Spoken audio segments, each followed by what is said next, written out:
Magandang hapon po mga minamahal kong tagapakinig. Ito po muli si Kuya Mike Mikael ninyo.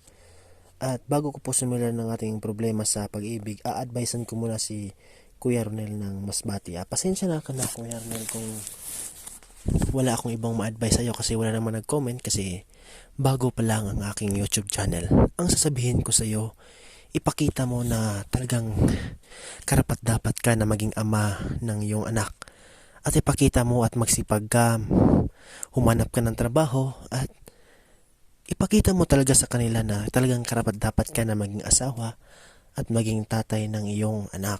Kasi alam mo, baka kasi sinusubukan ka lang ng mga magulang ng iyong girlfriend para ipakita mo rin ang iyong pagiging tunay na lalaki para malaman nila kung karapat dapat ka nga talaga kasi sabi mo nga may kakayanan sila sa buhay. Sana iyong marinig ang aking advice. At ito naman po ang ating isang kwento. Galing po ito kay Ate Gina ng taga Pangasinan.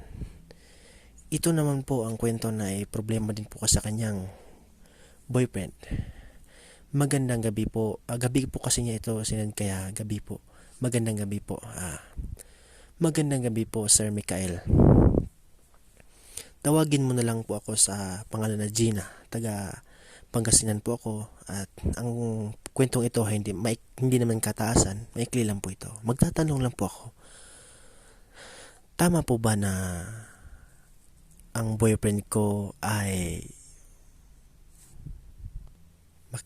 tama po ba na ang aking boyfriend ay makikipagkaibigan sa dati niyang ex tapos para din silang ang akin lang po kasi natatakot po kasi ako na baka kasi magkabalikan sila kasi sabi nga ng boyfriend ko minahal daw niya ng sobra yung ex niya.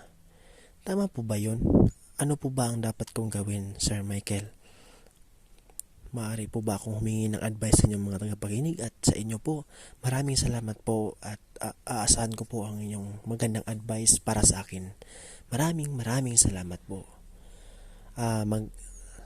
Sige po, Ate Gina ng Pangasinan.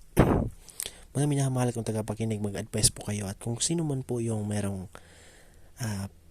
problema sa pag-ibig o problema sa love life, pareho lang naman yun, at problema sa mga bagay-bagay na patungkol sa pamilya, kung gusto nyo ng advice, mag-PM lang kayo sa aking personal Facebook na Mikael Salvador Del Mundo yung pangalan at yung profile ko sa YouTube at saka yung profile ko sa Facebook, magkamukha lang. Thank you at maraming salamat po. At ingat kayo lagi. Bye-bye.